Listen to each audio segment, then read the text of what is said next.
Hello बच्चों। बच्चों, पिछले वीडियो में मैंने डीमेस रूल के बारे में बताया था कि जब हम गणितीय सवालों का सरलीकरण करते हैं और उसमें एक से ज़्यादा संक्रियाएं आ जाती हैं तो उनको हल कैसे करते हैं। तो एक हमने शॉर्ट में नाम बताया था डीमेस रूल, यानी डिवीज़न, मल्टीप्लिकेशन, एडिशन और सब्ट्रैक्शन। देखिए, इस टाइप के क्वेश्चंस हमने किए थे जिसमें इन सवालों का सरलीकरण करते समय हमें डीमेस रूल का ध्यान रखना होता था। यानी कि पहले हम अगर एक साथ चारों संक्रियाएं आई हुई हैं तो हम पहले डिवीज़न, फिर मल्टीप्लिकेशन, फिर एडिशन, फिर सब्ट्रैक्शन, यानी कि भाग, गुणा, जोड़ और घटाने के जो क्रम है उसके अनुसार हम सवालों को करते थे। अब आगे यदि इन्हीं संक्रियाओं के साथ अगर ब्रैकेट भी आ जाए, इनको हम ब्रैकेट कहते हैं, जो ये आपको ये जो चिन्ह दिखाई दे रहे हैं ये कोष्ठक, हम हिंदी में कोष्ठक कहते हैं। तो तब हम सवालों को कैसे करेंगे, ठीक है। तो इसके लिए टीमेस के आगे हम बी ओ लगा दिया, यानी कि बोडो मैथ्स, ठीक है। यानी कि B for bracket, O for of, D for वही डिवीज़न, मल्टीप्लिकेशन, एडिशन और सब्ट्रैक्शन। यानी कि अगर गणितीय जो चार मूलभूत संक्रियाओं के साथ कोष्ठक भी आ जाए तो उन सवालों का सरलीकरण, यानी उनका मान जो है हम कैसे निकालेंगे। तो सबसे पहले नियम की ओर चलते हैं। अगर आपको इसमें रूल्स याद हैं तो सवाल बहुत ही सरल आपको लगेंगे। तो देखिए, मैंने यहाँ पर लिखा है BODMAS। जो डीमेस है वही है जो पिछले वीडियो में हमने बताया था, डिवीजन, मल्टीप्लिकेशन, एडिशन, सब्ट्रैक्शन, यानी भाग, गुणा, जोड़ और घटाना। यदि ब्रैकेट का भी इस्तेमाल हो प्रश्नों में तो उनका क्रम क्या रहेगा, उन सवालों को हल करने का क्या क्रम रहेगा। यानी कि पहले आपने पहले स्टेप में क्या करना है, फिर दूसरे स्टेप में क्या करना है, तीसरे स्टेप में क्या करते रहना है। तो इसके लिए देखिए, सबसे पहले बी फोर ब्रैकेट्स। ब्रैकेट्स यानी कोष्ठक, ठीक है। कोष्ठक भी हमारे पास चार प्रकार के होते हैं। ये जो हमने लाइन ऐसे ड्रॉ की गई है ये लाइन ब्रैकेट्स कहलाती है, ठीक है। इसको हिंदी में रेखा कोष्ठक भी कहते हैं, अंग्रेजी में विंकुलम या बार ब्रैकेट भी कहते हैं। दूसरा हमारे पास ये जो चिन्ह है, इधर से ये ओपन है, यहाँ से क्लोज हो गया है। ये जो है हमारा छोटा कोष्ठक है। और ये जो घुंघराले, ठीक है, जिसको हम अंग्रेजी में करली कहते हैं, करली मतलब घुंघराले से संबंधित है, तो इसका नाम ही करली ब्रैकेट है या मंझला ब्रैकेट है बीच का। और ये हमारा जो ब्रैकेट है इसको कहते हैं हम बिग ब्रैकेट, स्क्वायर ब्रैकेट या बड़ा कोष्ठक, ठीक है।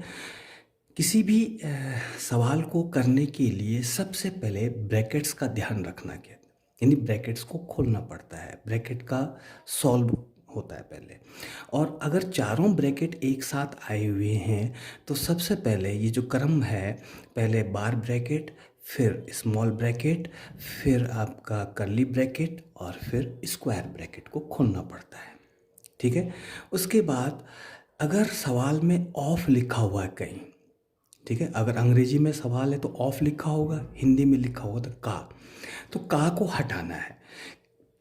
का को हटाने के लिए हम क्या करते हैं कि का की जगह गुणा का चिन्ह लगा देते हैं और फिर उसको सॉल्व करते हैं, ठीक है।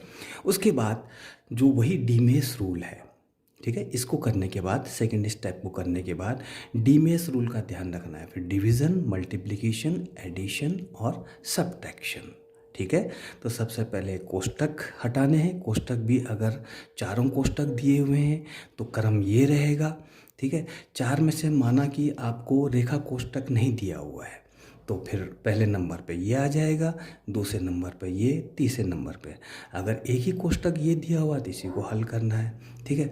माना आपके पास बड़ा ब्रैकेट नहीं है, ठीक है, तो पहला नंबर, दूसरा नंबर, तीसरा नंबर, ठीक है। माना ये दोनों ब्रैकेट नहीं दिए हुए हैं तो पहले इसको फिर इसको, ठीक है, फिर ऑफ की जगह गुणा का चिन्ह, यानी का अगर कहीं पे लिखा है तो उसके गुणा का चिन्ह, उसको हल करना है। फिर डीमेस रूल का ध्यान रखना है, भाग, गुणा, जोड़ना, घटाना।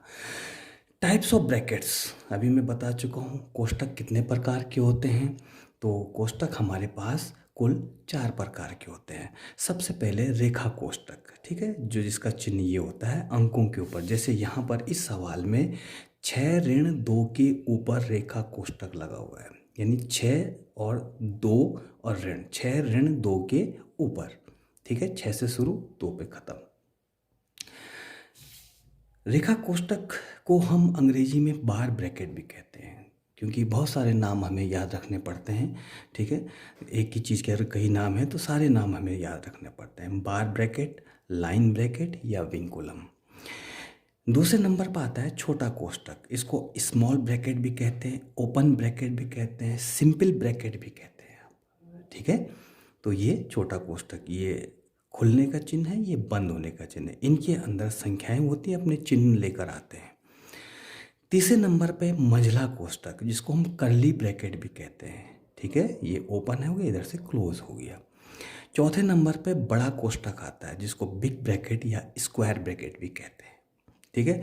ब्रैकेट, अगर चारों ब्रैकेट किसी सवाल में आए हुए हैं तो सबसे पहले रेखा कोष्टक, फिर छोटा कोष्टक, फिर मंझला कोष्टक और फिर सबसे अंत में बड़ा कोष्टक खुलेगा।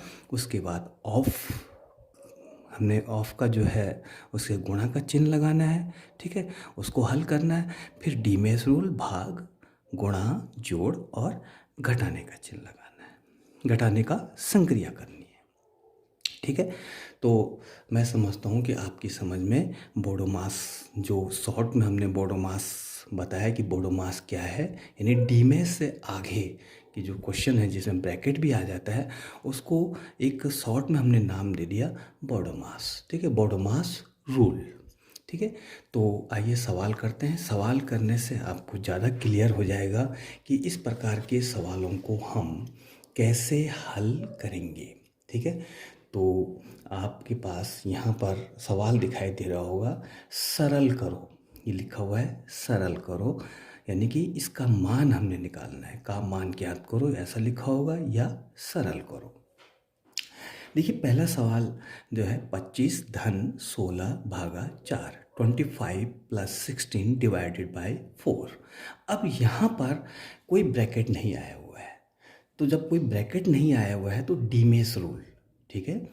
डीमेस क्या कहता है कि सबसे पहले अगर जो 4 मूलभूत संक्रियाओं में अगर चारों संक्रियाएं आई हुई हैं तो सबसे पहले हमें भाग की संक्रिया करनी है, ठीक है। तो भाग कहीं पर, भाग का चिन्ह कहीं पर आपको दिखाई दिया होगा, बिल्कुल यहाँ पर भाग का चिन्ह है, इसको अंडरलाइन कर दिया मैंने, ठीक है। तो यहाँ पर 16 भागा 4, 16 डिवाइडेड बाय 4 दिखाई दे रहा है, ठीक है, यानी कि 4 का भाग हमें 16 में देना है, 4 का पहाड़ा पढ़ना है जब तक 16 ना है, ठीक है। तो 4 का भाग 16 में पूरी बार चला जाता है, ठीक है, यहाँ पर दिया हुआ है भाग, ठीक है, 4 बार भाग दिया, यानी कि इसका जो मान है वो 4 आ जाएगा। इसको हल करने पे हमें 4 मिल जाएगा, ठीक। तो पहला स्टेप में भाग किया हमने, सवाल को ऐसे ही लिख दिया, ठीक है। अब 25 की जगह हमने 25 लिख दिया, ठीक है, धन की जगह धन, और सिर्फ पहले स्टेप में एक ही संक्रिया होगी और वो भी पहले भाग की, अगर भाग आया हुआ है तो 16 भागा 4, इसकी जगह आ गया 4, ठीक है। ये हल करके इसका मान आ गया 4, तो हमने 4 लिख दिया। अब यहाँ पे देखिए भाग के बाद जो भागुयोग नियम है, तो भाग के बाद गुणा आता है, गुणा की संक्रिया कहीं नहीं है, यानी गुणा का चिन्ह कहीं नहीं दिखाई दे रहा है, ठीक है, तो गुणा को हम छोड़ देंगे। गुणा के बाद आता है जोड़, देखिए जोड़ का चिन्ह बिल्कुल है, ठीक है, तो जोड़ की संक्रिया यहाँ पर शुरू होगी। देखो जोड़ के लिए धनात्मक संख्याएं 4 भी धन में है और 25 भी धनात्मक संख्या है, तो 25 और 4 29, तो इसका मान जो हमारे सवाल दिया हुआ था इसका मान आ गया 29, ठीक, क्लियर हो गया। क्वेश्चन नंबर 2 पे आ जाते हैं। देखिए 6 धन 6 धन 6 गुणा 0 ऋण 6 भागा 6, यहाँ पर भी ब्रैकेट का यूज़ नहीं आया है, तो सीधा भागुयोग पर आते हैं। तो हमें भाग का चिन्ह कहीं पर नज़र आ रहा है, बिल्कुल ये है। तो पहला स्टेप भाग का होगा। सवाल को हमने ज्यों का त्यों पहले उतार दिया। ठीक, अब देखिए यहाँ पर 6 भागा 6, 6 का भाग 6 में देना है, 6 का भाग 6 में एक बार भाग गया, यानी इसका मान 1 आ गया। ठीक है, इसकी जगह हमने 1 लिख देना है और बाकी जो पूरे संख्याएं और चिन्ह हैं उनको ज्यों का त्यों उतार देना है। 6 की जगह 6 धन 6 गुणा 0 और ऋण की जगह ऋण और इसका मान हो गया 1। भाग की संक्रिया पूरी हो चुकी है। भाग के बाद गुणा, गुणा कहीं पर नज़र आ रही है, ये है। ठीक है, 6 गुणा 0 यानी 6 की गुणा 0 से करेंगे। तो ये हमारे पास नियम है कि जब हम किसी संख्या की 0 से गुणा करते हैं तो उसका मान क्या आ जाता है, 0, यानी 6 गुणा 0 बराबर 0, यानी इसका मान आ गया 0। बाकी संख्याएं हमें ऐसी उतार देनी चिन्हों समेत, 6 धन 6 और इसका मान हो गया 0 ऋण 1। तो गुणा की संक्रिया भी बच्चों पूरी हो चुकी है। गुणा के बाद जोड़ की संक्रिया देखते हैं। देखिए जोड़, ये एक यहाँ पर है, एक यहाँ पर है। ठीक है, और जोड़ के जो धनात्मक संख्या है वो कितनी है, देखो 0 भी धनात्मक यहाँ पर जोड़ है, 6 भी धनात्मक में और ये 6 भी धनात्मक है। कुछ नहीं लिखा हो तो हम उसको प्लस मानते हैं। तो 6 धन 6 12 और 12 में 0 जोड़ा तो 12 ही आता है, यानी किसी भी संख्या में अगर हम 0 जोड़ते हैं तो वही संख्या मिलती है। तो 12 धन 0 बराबर 12। तो इनका मान यहाँ से यहाँ तक हो गया 12 और ऋण 1 को हमने ऐसे लिख दिया। तो जोड़ की संक्रिया भी हमारी कंप्लीट हो चुकी है। अब देखिए यहाँ पर घटाने की संक्रिया बची, यानी हमें घटाना है। 12 धनात्मक है, 1 ऋणात्मक संख्या है, तो 12 में से 1 घटाएंगे 11। तो इस प्रकार जो हमें सवाल दिया हुआ था उसको हमने सरलीकरण कर दिया, यानी सरलतम रूप में लिख दिया। उत्तर आया 11, यानी इसका मान आ गया 11। अब बढ़ते हैं हम अगले सवाल पर। देखिए यहाँ पर सवाल देखिए, 13 ऋण छोटा ब्रैकेट शुरू हो गया 12 ऋण 8 भागा 2। अब हमें ब्रैकेट का इस्तेमाल, ठीक, तो हमारे पास ब्रैकेट है, लेकिन कौन सा ब्रैकेट है, सिर्फ छोटा ब्रैकेट है। तो ब्रैकेट्स के लिए हमें जो मैंने क्रम बताया था, सबसे पहले बार ब्रैकेट, छोटा ब्रैकेट, मझला ब्रैकेट और बिग ब्रैकेट यानी बड़ा ब्रैकेट। तो ये जो बार ब्रैकेट है नहीं हमारे पास, रेखा कोष्टक नहीं है, एक ही कोष्टक ही है, तो इसी को हल करना है। अब देखिए यहाँ पर क्या है कि मैंने कहा था सबसे पहले ब्रैकेट को हटाना है, लेकिन ब्रैकेट को हटाने से पहले ब्रैकेट के अंदर जो जो संख्याएं हैं और उन संख्याओं के बीच में कैसा चिन्ह है उस पर ध्यान देना है। तो ब्रैकेट के अंदर देखिए आप, ब्रैकेट के अंदर की जो संख्या है 12 ऋण 8 भागा 2, इसके अंदर ब्रैकेट को खोलने से पहले हमें डीमेस रूल का ध्यान रखना है। ठीक है, ब्रैकेट के अंदर की संख्या उसको हल करना है। ब्रैकेट के अंदर जो भी कुछ है उसको उसका सरलीकरण करना है पहले। ठीक है, और सरलीकरण के लिए हमें डीमेस रूल का ध्यान रखना है किसी भी ब्रैकेट को हटाने से पहले। ठीक है, उसको शॉर्ट कर देना है, एक कर देना है। जब तक वो एक नहीं होगा, यानी सरलतम रूप में नहीं होगा, तब तक ब्रैकेट को नहीं हटाना है। बस इतना रूल आपने याद रखना है। ठीक है, तो ब्रैकेट हटाने से पहले ब्रैकेट के अंदर का सरलीकरण करना है और सरलीकरण डीमेस रूल से करना है। तो देखिए 13 को 13 लिखा, ऋण की जगह ऋण, जो ओपन ब्रैकेट है इसको हमने ऐसे लिख दिया। अब यहाँ पर देखिए ब्रैकेट के अंदर है 12 ऋण 8 भागा 2। यहाँ पर जो संक्रिया आई हुई हैं, घटाने की संक्रिया और भाग की संक्रिया है। ठीक है, तो सबसे पहले भागुयोग इसके अंदर लगाना है। तो भाग का चिन्ह है बिल्कुल यहाँ पर है। तो सबसे पहले हमें भाग की संक्रिया पूरी करनी है। 2 का भाग 8 में 4 बार गया, यानी इसका मान हो गया 4। 12 को 12, ऋण को ऋण और इसकी जगह 4। अभी भी ये सरलीकरण नहीं हुआ है। ठीक है, अब यहाँ पे घटाने की संक्रिया इस्तेमाल करेंगे। तो 13 को 13 लिखा, ऋण की जगह ऋण, 12 में से 4 गए 8। यहाँ से यहाँ तक सरलीकरण हो गया, यानी ब्रैकेट के अंदर जो हमने डीमेस रूल लगाया वो हमारा आ गया 8। डीमेस रूल की हेल्प से शॉर्ट हो गया। अब हम ब्रैकेट को हटा सकते हैं। ठीक है, हमें ब्रैकेट हटाने की अब आज़ादी है। ठीक है, क्योंकि अभी एक हो गया है, सरल हो गया है। ठीक है, अब हम ब्रैकेट को हटा देंगे, 13 ऋण 8 और यहाँ पे अब घटाने की संक्रिया आ गई, ठीक है, क्योंकि इसके साथ बाहर ब्रैकेट के बाहर माइनस और 13 भी लिखा हुआ था। 13 में से 8 गए 5, तो हमारा उत्तर आ गया 5, यानी इसका मान आ गया 5। ठीक है, अब एक सवाल और देखते हैं। यहाँ पे लिखा है 27 धन मझला ब्रैकेट शुरू 9 ऋण 5 धन छोटा ब्रैकेट शुरू 8 ऋण 6 छोटा ब्रैकेट बंद और मझला ब्रैकेट। ठीक, तो बोडोमास क्या कहता है कि सबसे पहले ब्रैकेट का ख्याल रखना है, और ब्रैकेट में भी कौन सा बार ब्रैकेट का नंबर है, तो बार ब्रैकेट यहाँ पर है नहीं, यानी रेखा कोष्ठक है नहीं, तो रेखा कोष्ठक के बाद छोटा कोष्ठक, छोटा कोष्ठक हटाना है। लेकिन छोटा कोष्ठक हटाने से पहले ये देखना है कि छोटे कोष्ठक के अंदर है क्या, उसके अंदर जो भी संक्रियाएं हैं उन संक्रियाओं को पहले हल करना है। तो देखते हैं, सवाल को हमने ज्यों का त्यों उतार दिया। ठीक है, यहाँ तक तो क्लियर है।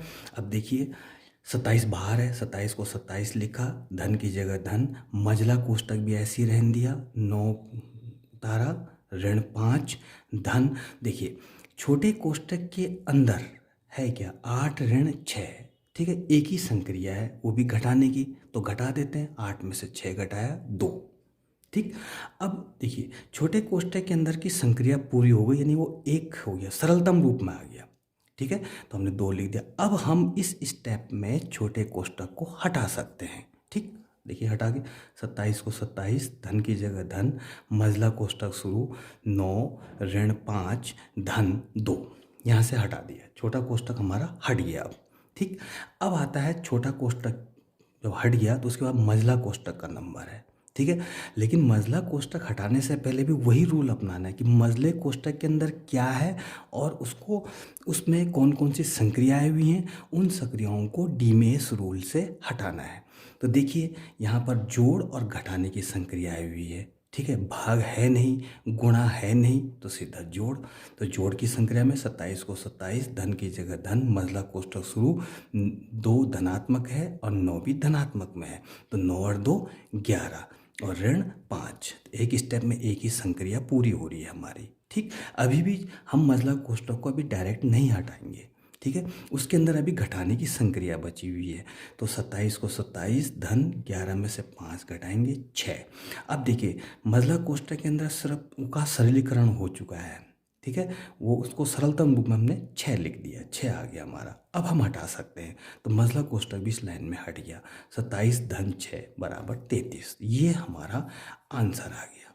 ठीक है, तो धीरे धीरे हम कठिन सवालों की ओर बढ़ते जा रहे हैं। ठीक है, तो मैं समझता हूँ इतना आपको समझ में आ गया होगा। अभी इसमें हम और भी जो टफ क्वेश्चन है उनको करेंगे बोडोमास रूल से, तो मैं समझता हूँ इतना आपको समझ में आ गया होगा। तो अब हम जो नेक्स्ट वीडियो है उसमें जो है इसके आगे के और जो टफ क्वेश्चन है उनको भी लेंगे, और फिर भिन्नों के साथ जो बोडोमास में भिन्नों पे संक्रियाएं हैं, ठीक है, उनको भी करेंगे। तो मिलते हैं फिर हम अपने नेक्स्ट वीडियो में।